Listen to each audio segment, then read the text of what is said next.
check, 1, 2. Curious about real estate? Yes! Then you've come to the right place. Get the knowledge you need, get over the fear, and get started. This is the Michael Quarles Real Estate Show with your host, Michael Quarles.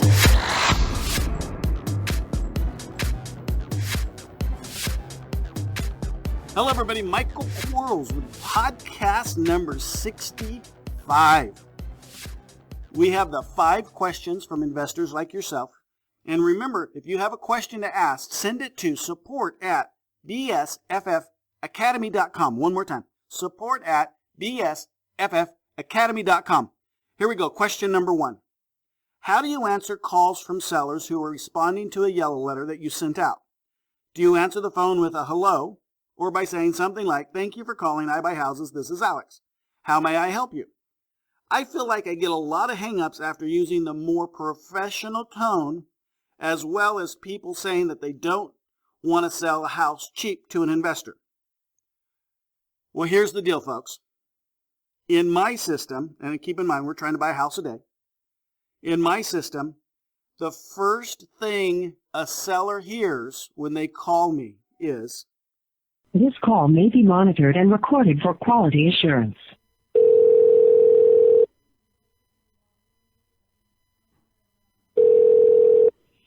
Good afternoon. Thank you for calling. My name is Alex. How may I help you today? Hi, Alex. I received a postcard in the mail. And you do have a house that you're interested in selling? I do. Perfect. I can definitely help you out with that. May I please have your first and last name? George. Last name is Harris, Harris. Okay, and George is Georg, correct? Correct.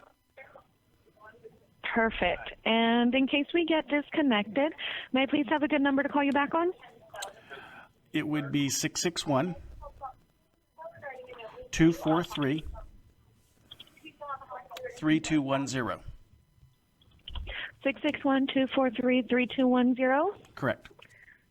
Got it. Thank you very much. And is this a cell phone or a landline? It's a landline. Okay, and would you happen to have a cell number or another number where we may reach you at just in case? No, the landline's fine. Thank you, though. All righty. And what is your primary email address where our purchase manager can email you an offer to purchase your house? At this time, I don't want to share that information, if that's okay. I can definitely understand that, George. However, at the end of our call, I will be turning all of your information over to our purchase manager. And one of the things that they will need is your email address for a quick way to present you with a written offer to purchase your house. Would you mind if I had your email address, please? So that they can email you their offer? Not at this time, but thank you for asking. Okay, well, that's fine, George. Thank you again for calling us to buy your house. Before we can determine how much we can buy your house for, there are just a few more questions I need to ask you about your specific plans to sell. Is that okay? Sure. Great. Okay, again, my name is Alex, and my job is to collect all the information needed so that our purchase manager can construct the very best offer for you if your house qualifies. As we go through the process, you'll notice that I am writing down the information that we need to have in order to present you with an offer as quickly as possible, usually within the next 24 to 48 hours. And you said you received a postcard from us, right? Correct. Excellent. And you do have a house that you are hoping to sell, correct? I do. And this property is not listed with a real estate broker? It is not. Perfect. Okay, and just for verification, what is the address of the house you are hoping to sell? It is 1000 Candlemas, so Candlemas Court. It's in Bakersfield, California. And the zip code? 93312. Perfect. Yep. Thank you very much for that. Where am I calling to? Bakersfield.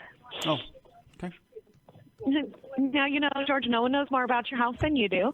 And we do buy houses all over the country. So we're actually going to buy your house without ever going out to physically see the house.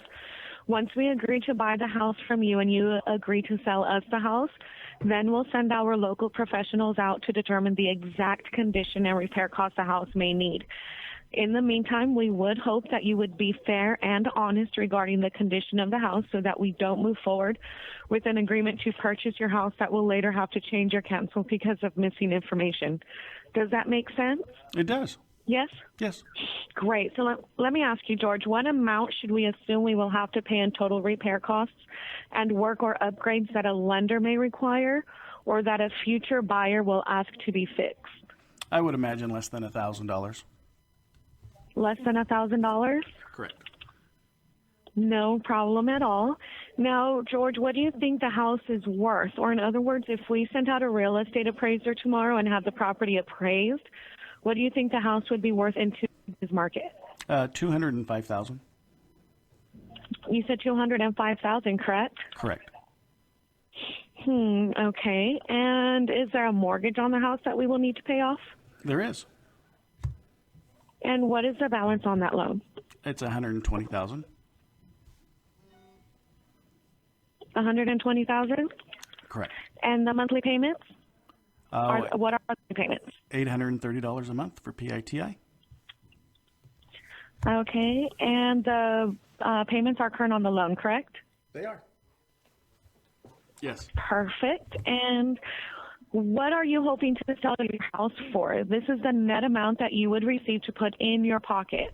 This is after all of the repair and update costs have been considered and after all of the seller's closing costs have been subtracted and after we pay the loan off. This is what we call the walk-away money. What amount of money are you hoping to walk away with? I would say $50,000. $50,000? Correct. And George, how did you come up with that amount as your walk-away money? Seems reasonable. Okay, and is $50,000 the least that you will take? It is. Can't see yourself doing any better? What did you have in mind? Well, what is the least amount of cash you're hoping to walk away with?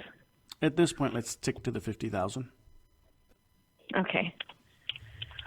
All right, George, I have all the information we need for right now. At this time, we need to look over the information and do some research on the property. And if we have any more questions, we'll call you back. I'd also like to set up an appointment to have our purchase manager contact you and make you an offer to buy your house. What time and day would be better for our purchase manager to contact you? I have a time available today at 2:30. That would be fine. Perfect. Okay, so our purchase manager will contact you at 2:30 this afternoon, okay? So just one more thing. When our purchase manager does call you, if you can agree on the terms and you can agree on the price that works for both of you, are you ready to get the paperwork done and sell your house? We are.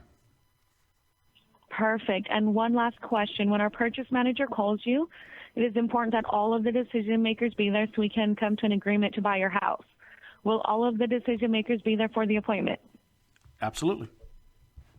Perfect. Is there anything else you need from our purchase manager besides a checkbook when they contact you to buy the house? No, I think that'll do it. Okay, now, George, if you could do me a favor and locate the latest mortgage statement so that you and our purchase manager can reference it. Okay. Great. Thank you very much for doing that to me. Well, George, we look forward to buying your house, and you enjoy the rest of your afternoon. You too. Thank you. Bye-bye. Thank you. Bye. So to say I'm recording your call right when they call, not a big deal. Rarely do we get hang-ups. I mean, it's almost culture now. I mean, when you call anybody, any business, they're going to say, hey, we're recording the call for quality assurance and all that kind of stuff. Well, we say it right up front, and that's what they get. And in fact, if they do hang up, we're still going to call them back. And guess what? When we call them back, we're recording the call. Everything gets recorded. And we do that because that's the only way for us to train. And man, when we start the negotiation process and we start hearing the tonality in the voices of the people that call, and we start learning what that means, you know, what urgency sounds like from a training perspective, man, that's some powerful stuff. And so if you're not recording your calls, shame on us because, man, we can listen back to that stuff. If you had a coach like myself, I would listen back to it with you so we could get an understanding of where the motivation lies and what the seller says and what they say and what it actually means. So, because a lot of times people hear things, but they don't hear it correctly, especially in the beginning of their career. So record your calls. But, and again, in my case, that's what it is. Now, if I'm calling somebody back, say they left me a message, I'm going to call them back and ring, ring, ring. They're going to answer the phone. I'm going to say, hey, is this Joe? And they're going to say, yes, this is Joe. I said, hi, Joe, this is Michael with I Buy Houses. I'm following up. You left me a message regarding possibly having an interest in selling your house. Did you have a house you were hoping to sell? And then I would go from that answer into the next question if the answer was correct or not. But I'm right from the beginning, recorded calls, tell them who I am, tell them what I'm trying to accomplish, and fall forward. But great question. Question number 2. You mentioned that you call back any seller lead after 15, 30, 60, and 90 days to follow up with them to see if they are looking to sell their house. Can you share an example of what that call would look like? Well, sound like. And again, so we're going to do it. We're going to call Joe back. Hi, Joe. This is Michael with I Buy Houses. You called about 15 days ago. You showed some interest in possibly having a house you were hoping to sell. Is now a good time to start talking about me buying that house from you? Oh, you still haven't decided to sell it yet. Well, terrific. Do you know anybody that's looking to buy or sell a house in your neighborhood? You do. You don't. Well, fantastic. I'll follow up with you again, and thank you for calling the first time. Talk to you soon. Bye-bye. Hey, Joe, this is Michael with I Buy Houses. Hey, you called about 30 days ago with some interest in possibly selling your house. Is now the time to start talking about me buying your house? It is terrific. So you did have a house you were hoping to sell? You do? Great. Is it currently listed with the real estate professional? It is it? Outstanding. And I'm just going to go in the script, but I'm going to do that 15, 30, 60, 90. Now keep in mind, folks, when they call in, we're going to actually get their email address because one of the questions we're going to ask them is, do you have an email address? So our purchase manager can send you through email an offer to buy your property. So most everybody's given us an email address, and when they get that we get that email address, our autoresponders are sending them an email almost every other day over a 50-day period. So they're getting like a bucket load of emails from us. They're going to get called 4 more times by us. And here's the cool part. They're still over the 90-day period. They're going to get 3 more pieces of mail. So I'm going to hit them. I want to touch. And if they text, and people do a lot of texting now, man, all of our advertising says, if you want a cash offer on your house, text the word Alex to 313131 and get an instant cash offer. We're getting bombarded with people texting us, and then they're going to text us the address back when we ask them, because we're going to auto text the question, what's the address to the property and what price would you like? So they're giving us now the address to the property. We've never talked to them. The address to the property, and then what they want for the property. And then we get them in. But that text responder also sends them 3 additional texts at 30 days, 60 days, 90 days. So for some people, man, we're touching them all the ways we can touch them. It's a fantastic opportunity to follow up, or a fantastic way to follow up. So great question number 2. Question number 3. Do you call back anyone who called you in response to your marketing, or only those people who say they were thinking of selling but are not sure yet? Well, here's the deal. Great question. All of the people that are calling or responding to me are prospects. So they qualify because they own a piece of property that has an equity base to it. It's a piece of property that I buy, so it fits all my filters. I ran my marketing algorithm, so I know it's in an area that is going to afford me to make money as fast as I can. And I also know that people who have not decided to sell a house in the past can in fact decide to sell a house today. That's how it works. So yes, I'm going to call back everybody, and we're going to have friendly conversations. But remember, one of the key components to all the conversations we're going to have with people is, do you happen to know anybody looking to sell a house? You do? Terrific. Can I get their name and phone number? We pay a $500 referral fee when we in fact buy that house. And I'm not afraid to tell a seller who I'm trying to buy a house from that if they know anybody, that they'll get a $500 referral fee. I don't give it to the seller who says, hey, I'm now ready. Do I get a referral fee for myself? No, you don't. Doesn't work that way, but great try. So I'm always looking for opportunities. So all these phone calls are magical. And one of the things we do sometimes is we send out all of our mail at once, and so the next week the phone blows up, and then we wait 3 weeks to send out the mail again, and nothing happens. Well, I need to make stuff happen. So I need to call all these people back. And so I know that the 15, 30, 60, 90-day rule works great. All that follow-up stuff works great. Man, go buy some houses. Thanks for listening to Buy, Sell, Fix, Flip. We'll be right back. Are you running out of leads? It's time you tried Yellow Letters at yellowletters.com. Get motivated seller leads through yellow letters, postcards, zip letters, typed professional letters, greeting cards, door hangers, and business cards. Yellow Letters is a full-service marketing company created with your success in mind. Get the personal attention you need to get your direct mail campaign started and get in touch at yellowletters.com. And we are back in 3, 2, 1. Question number 4. When do you use an option instead of a purchase contract? That's a great question because you hear me a lot talk about that. My contract is an option contract. Now, it doesn't say option contract on the top. But what an option contract, well, I'm going to back up. It isn't really an option contract, but it can be used as an option contract. An option contract basically is a contract that gives me the right to buy something first, but also allows the seller to continue offering the property to somebody else. They just have to give me the first right of refusal. I have the first option on the property. My contract, although it's not an option contract, allows me to do both at the same time. I always have the right to buy it. I always have the right not to buy it. And it doesn't allow the seller to continue to try to sell it. Because I think that's an important part. I want to become the seller. And if I used an option contract, I wouldn't necessarily become the seller. I'm just the person that holds the option to buy the property. So I want to become the seller. I want that seller to relinquish the seller rights to me by a contract that locks up the property.